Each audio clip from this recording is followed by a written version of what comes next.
Hi again, Mark here from Talkingbass. Over the last month we've been looking at the bebop jazz standard Billie's Bounce by Charlie Parker. We've learned to play the melody, how to walk through the chords, we've analysed the harmony and learned the chord tones, and we've even learned to play those chords on bass. This week we're finishing off with a look at how to get started with improvising a solo. So, picture the scene. You've joined a function band and you've got some jazz tunes to do on a cocktail set. You've got very limited experience of playing jazz, but you've done enough shedding to play some walking bass lines. So far, so good. But then you're playing through one particular standard, and after taking a solo for a few choruses, the pianist bandleader points over at you, meaning take a solo. So what do you do? Now, I'm guessing that the majority of you watching this lesson are watching it for a reason, and given that situation, you would probably just, freak out and have a train wreck of a noodle in whatever key you think the tune is in. The more thoughtful of you might even figure out that maybe continuing with a walking line might work, but there's no getting around the fact that if you haven't worked on your soloing a lot, that situation is going to be pretty horrendous. So, why is it that bass players find it so hard to get started with improvising solos? Well, the most obvious answer is that, for the most part, bassists play foundational, functional bass lines. These are generally going to be root note orientated, often repetitive, and fairly rigid from a rhythmic standpoint. We play grooves. Solos are the total opposite. They're melodically varied based on notes other than the root note, usually non-repetitive and rhythmically fluid. So, how do we get started with solos?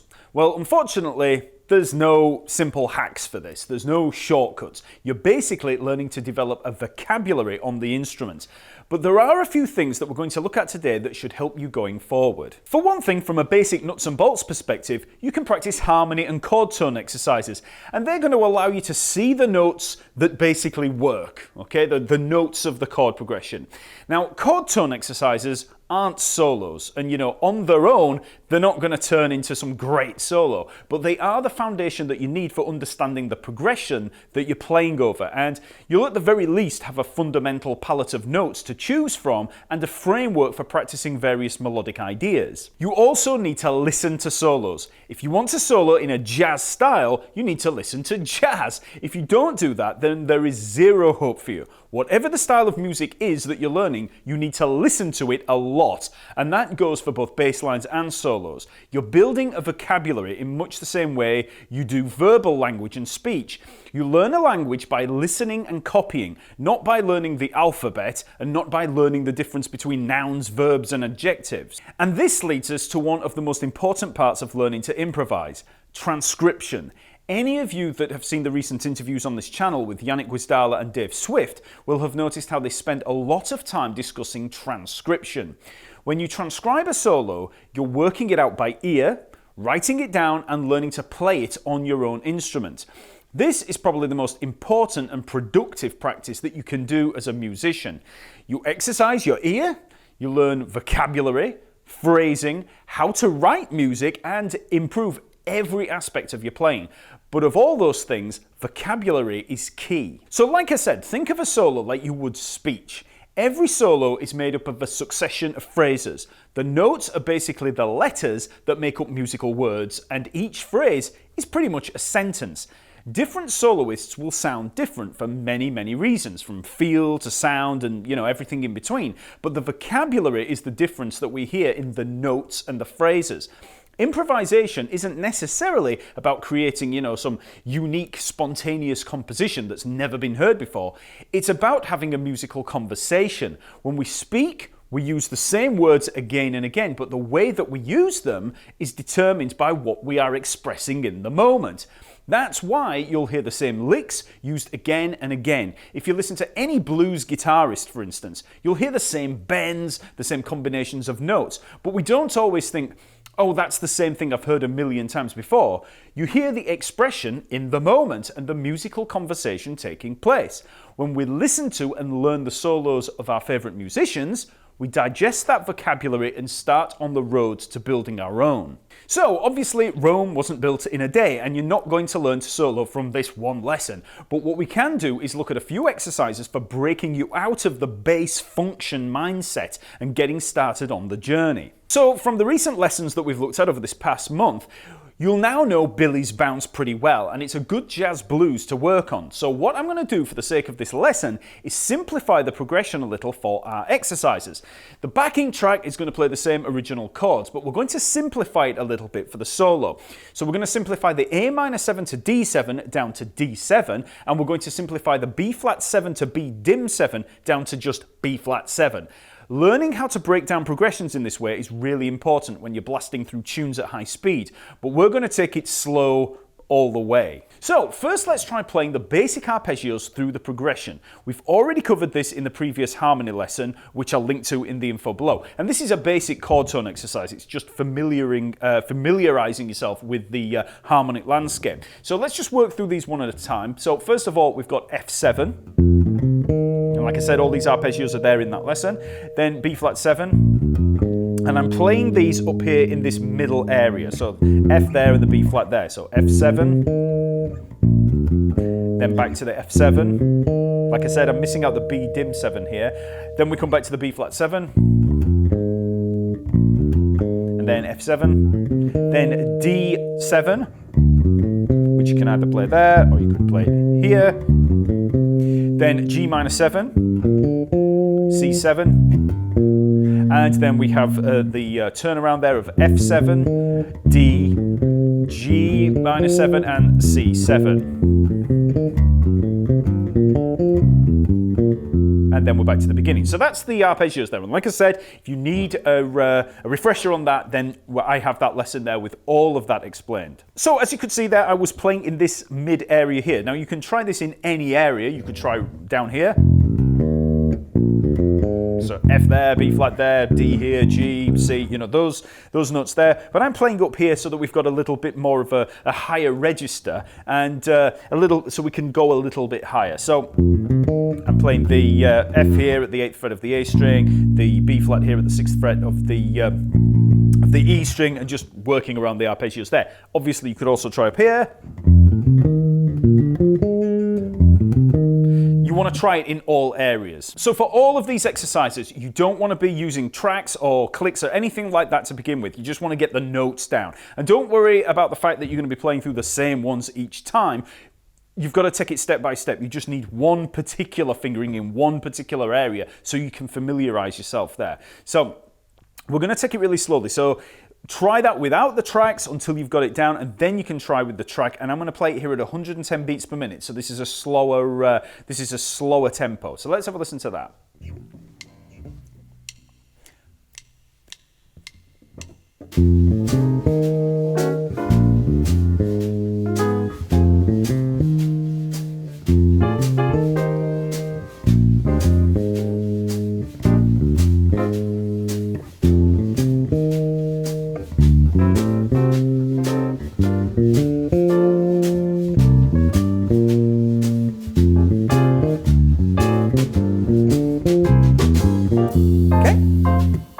Now, these chord tones are our framework. These are the notes of the chords that we're playing over, so they blend and play nice. Anything else is ornamentation around them, okay? It's going to cause a certain amount of dissonance. So even if we play scales through those chords, we're simply joining up the chord tones like in a dot-to-dot drawing. So there's the F7 arpeggio. If I was to play, let's say, an F mixolydian scale, just adding the 2nd, the 4th, and the 6th in there, that's, at its heart, the framework there is the F7, and we're just adding these extra notes in there. I've added the 2nd between the 1st and the 3rd, I've added the 4th between the 3rd and the 5th, and then the 6th between the 5th and the 7th, which is why it works over that F7. So that's all I'm doing, and then if you want to add chromatic notes, it's the same thing. We're still working around there, so whether we're just filling in the gaps between that framework. Next, let's try playing those chord tones in reverse. And this is going to make things a little tougher because you have to think of the 7th first and then come down. So, for instance, on F7, we're coming down from the 7th. So before we came up from the root, and this time we're coming down from the 7th. And there are two ways that you could do this. One of them is the stereotypical pattern way, where you can see all of those chord tones there, and you just pick out that flat 7. But Another way to do this, and this is actually a lot better, is to just know all of those chord tones off by heart. You know, just know them by note. So that if it's F7, you know that it's going to be the E flat up on the top. So you don't have to start, you know, thinking of some kind of pattern and then working out the breadcrumbs. You know, it's just go straight for that E flat and then you can come down through those notes. So whichever way you do it, doesn't really matter. Just make sure that you're going straight for that 7th. So let's try working through those chords. So we've got the F7 coming down from the E flat. Then we've got the B flat 7, which is coming down off that A flat. Back to the F7. B flat again. F7. Then we've got the D7. Okay, so I'm starting on that C up there, which I'm playing at the 10th fret of the D string. And I'm playing the 4th finger pattern there. So the D and the C there, the 10th fret is taken with my pinky.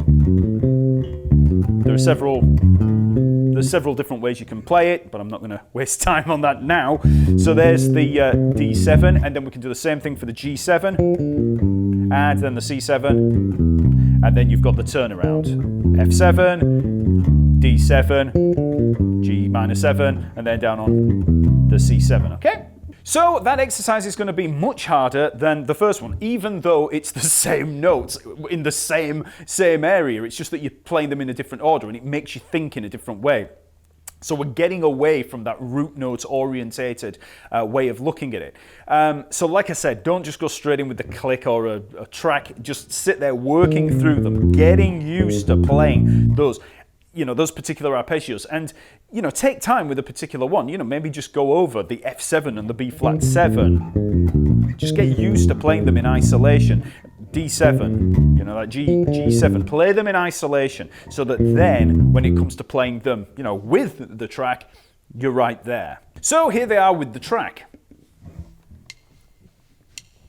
1, 2, 3, 4.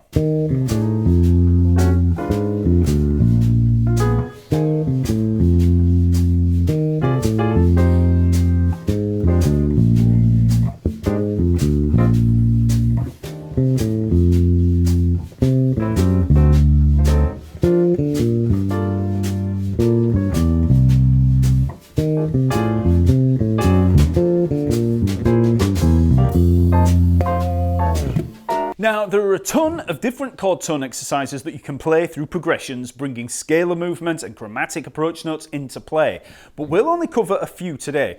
So let's try those 2 exercises again, but this time we're going to add a half-step approach from below leading into the arpeggio. Now, don't worry about the functional nuts and bolts of what this is. You're simply leading into the first note from a half step below. So for the F7 there, I'm coming in from the E. So there's the F7, which I'm starting at the 8th fret of the A string. I'm coming in from the E natural, leading into that F. And for the B flat, okay. So E natural leading into the F, and then the A leading into the B flat. And it's pretty straightforward. It's just a half step from below. So just think the fret below, okay? So let's try working with those arpeggios through the progression. And as always, don't bother with clicks or tracks or anything like that. Just get the notes down under your fingers first, because it's going to take a little bit of working out this. So for the F7, we're going to play it like this. Okay, so that's the rhythm we're using. We've got that little triplet in there. We've got 8th note into the triplet, and then we're going to play the top note there, the 7th. We're going to play that twice. It's 2 8th notes, so you know, which gives it a little bit more rhythmic momentum and you know, interest. And you know, it's actually starting to sound like a little bit of a musical line here. So down to the B flat, back up to the F, play it twice, B flat, back to the F, now onto the D7, so we're coming in from the C sharp, onto the G minor 7, C7, then, so for this one we won't play the top note twice, so we've got F7, then D7, G minor 7 again, C7, and we're back, okay? So simple. We've just got that arpeggio and we're just playing that half note below, leading into it. So now let's try that with the track. A 1, 2, 3, 4.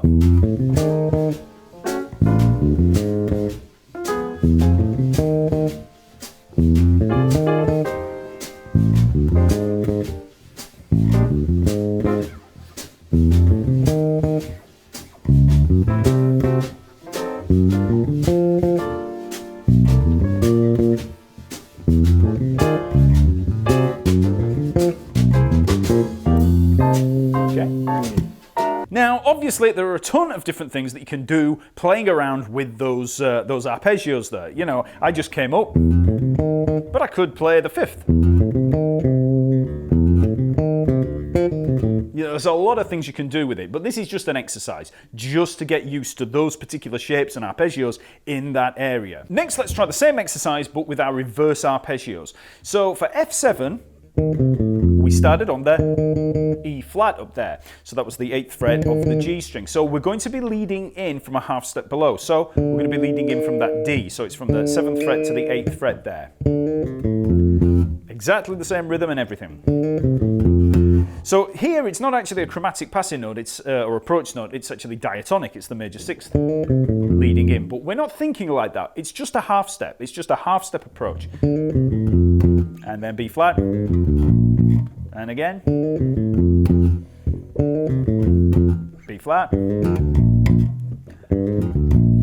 F7, then to the D7, G minor 7, C7, and then you work through on the turnaround, so to the D7, G minor 7, C7, and then we're back, okay? And like I said, you need to sit there and work on this for a while so that you get those down, so that you're not feeling the pressure from the track or anything like that, especially when you get to the turnaround at the end and you've got to suddenly start moving around all over the place, okay? So let's hear that with the track.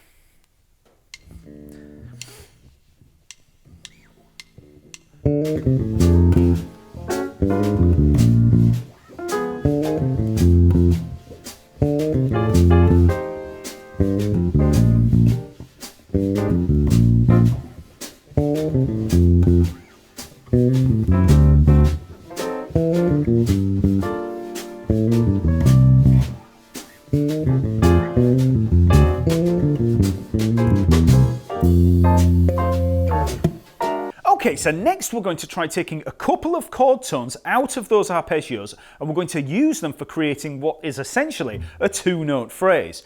So first we're going to play the third and then the root, okay? So for F7, remember that's the arpeggio, we're going to be using the third, we're taking that first, so that's the A there, and then the F, okay? So there, in terms of the notes that I'm playing on the fretboard, we've got the 7th fret D string and the 8th fret on the A string, so.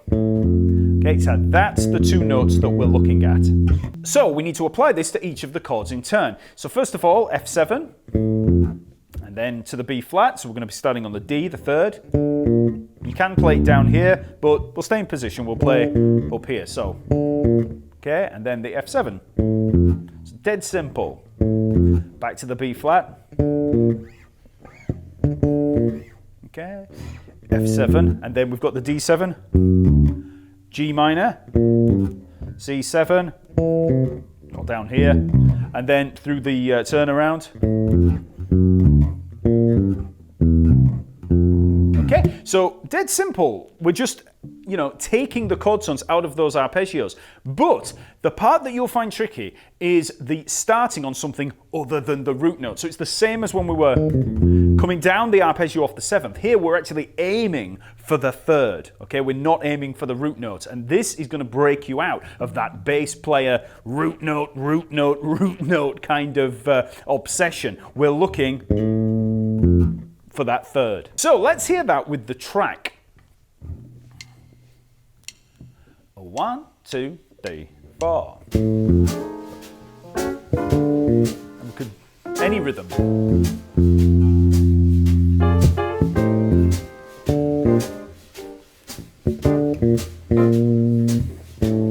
D7, C7, turn around.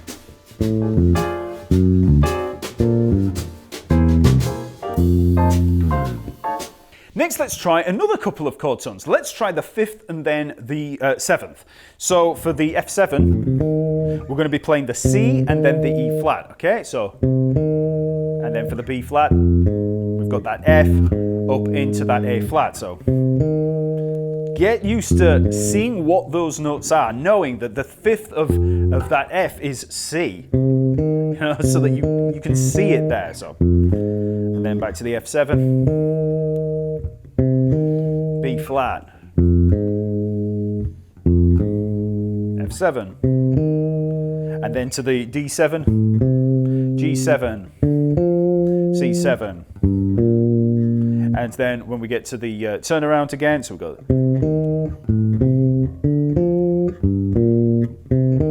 Okay. Now on their own, those two chord tones can sound, you know, a little bit odd, you know, because we're not playing anything close to the root note. But when we play them over the backing track, you'll be able to hear there that they do have a certain flavour. So, a 1, 2, 3, bar.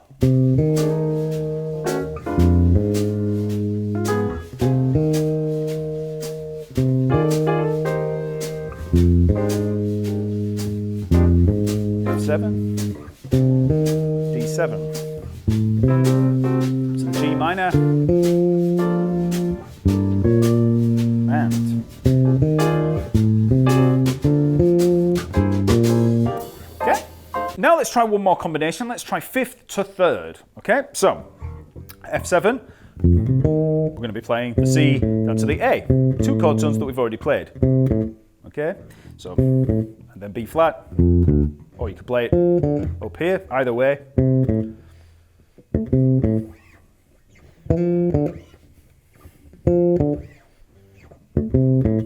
Okay, and then to the D7, up to the G minor. Remember, you've got to get that B flat in there, the minor 3rd, and then for the C7, and then up to the F.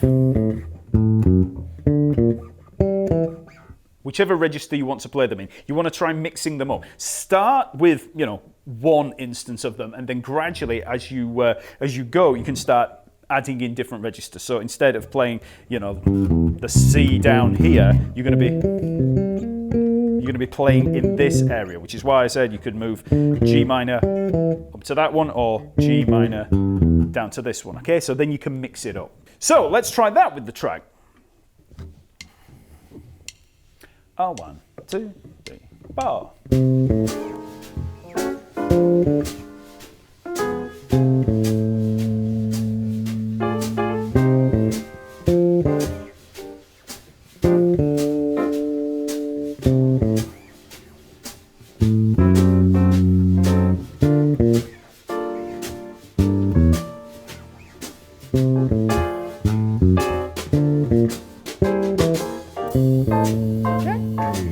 Now we have those 3 chord tone permutations, let's try adding the half-step approach that we tried with the arpeggios. So for the 3rd to the root note, okay, so on F7 there, A to the F, this time we're going to have A flat to the A, and this is where you get that bluesy sound. Okay, so we've got A flat up to the A and then the F, so there, just in terms of the fingering that I'm using there, I've got the 6th fret to 7th fret on the D string and then the 8th fret on the A string. Okay, so that's the minor 3rd to major 3rd, or, you know, half step approach or chromatic approach to the 3rd down to the root. That's all that is, and that's such a common move, you know, that minor 3rd to major 3rd, okay? On the B flat, same again. You know, I won't waste time on this. You've got the D7. And then you can do the same thing on the G minor, but we're actually going to be playing diatonically there. We're coming in from the A, and then the same again on the C7, because there's a lot of dominant 7 chords. It's the same pattern a lot of the time, and then hear how that's starting to take shape now. We're getting that cool little bluesy sound in there. And we can try the same thing with the other permutations. So for the 5th to the 7th, so we had on F7, C to the E flat, so we can lead in with the B natural. Okay, B flat. Then for the D7, same with the G minor. C7. Same thing, and you want to try that through the progression and, you know, eventually with the track. Then you can try the same thing again with the 5th to the 3rd. So for the F7, we had C to the A there, so, but we can play the half step approach from the B natural up to the C, so, okay? See how this is working? We've just got that, what is often called a chromatic approach note, but it depends on the context, it depends on the chord itself, because sometimes it is diatonic, but anyway, there we have it again on D7, and then the G minor, C7, and then we're back, okay? So all we're doing is ornamenting those chord tones with those little half-step approaches. Now, as I said earlier, this is not really what you would class as a solo. We're just experimenting with chord tones, but it is a start, and by playing around on those notes rhythmically and in combination, with each other and the arpeggios, you can come up with very, very simple solos. So here's a really simple solo or etude that I've written over Billie's bounce that utilizes all of those resources that we've been looking at.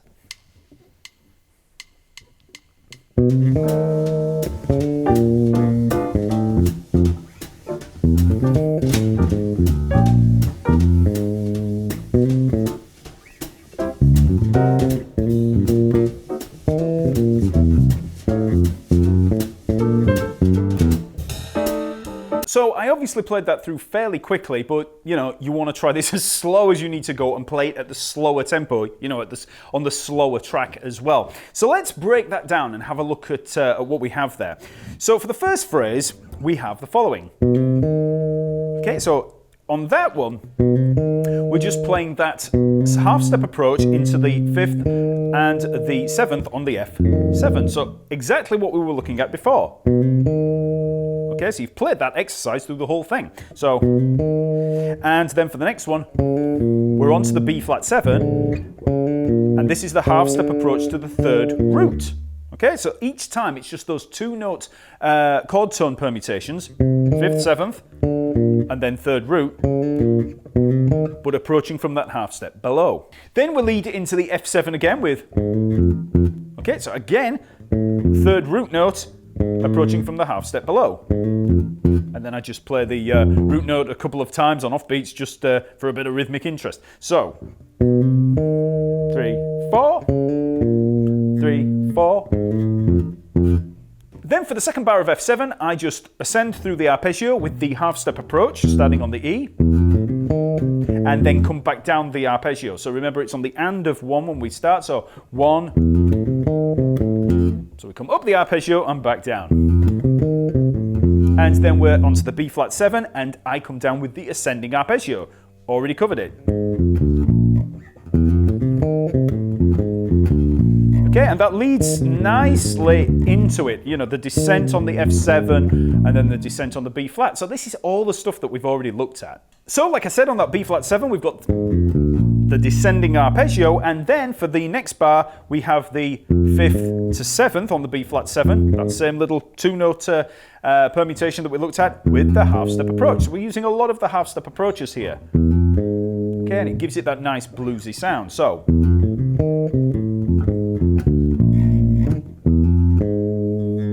then for the F7, we've got another 2-note permutation, 5th to the 3rd. Okay, so C to the A, and we're leading in from the half step again. So B up to the C and then down to the A. So if you've practiced all those permutations and the arpeggios, this is easy. you're just playing them all again, but in combination. So that's the F7. Then for the D7, once again coming up the arpeggio with the half step approach, with the triplet, and we're playing that 7th on the top twice, just as we did in the exercise. Okay, and then we're into the G minor 7, and for this we've got the 3rd down to the root, so it's the 3rd root, so it's the minor 3rd here, and again leading in with the half step approach.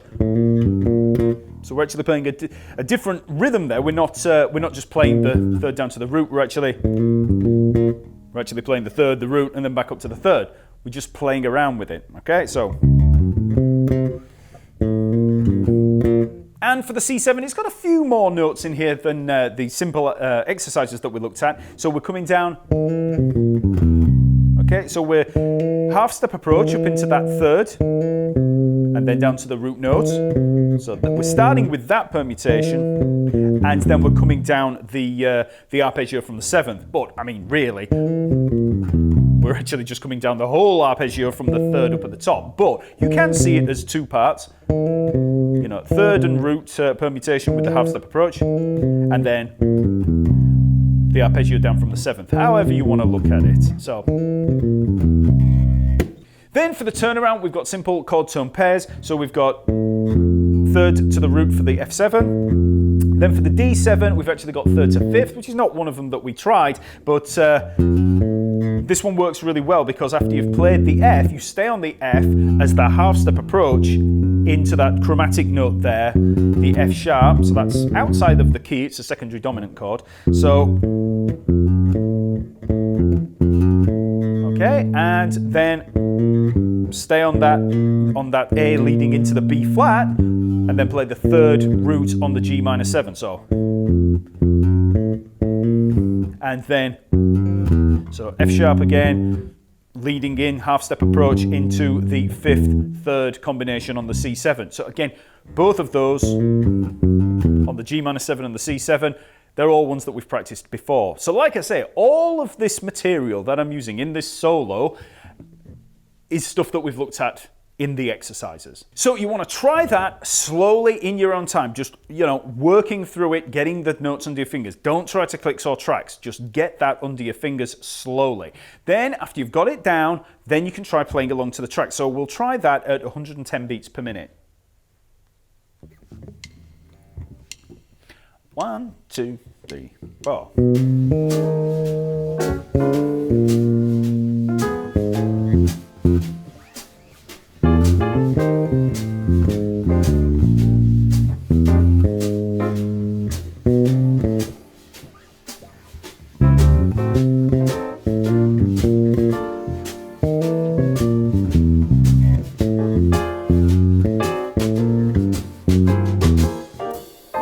Once you've got that solo down at a slow tempo, you can start to build up speed and then eventually try at the tempo of 160 beats per minute along with the original melody that we covered of Billie's Bounce. So remember, you know, we've got all of that, and then you can play with the solo and back into the head. So let's try that at 160 beats per minute.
So that's a start. You can work through chord tone exercises, adding a whole host of chromatic and scalar possibilities, and it'll all help with understanding the landscape of the harmony and give you a better understanding of the fretboard. But next, we want to add another element into the mix in the shape of transcription, and we'll be looking at that next week. Okay, that's it for today. So hit the like button, leave a comment, and subscribe to the channel. Then check out the website where you'll find the lesson material for this and hundreds of other free lessons, all organized for ease of navigation. Just click the link in the info below, and I'll see you next week.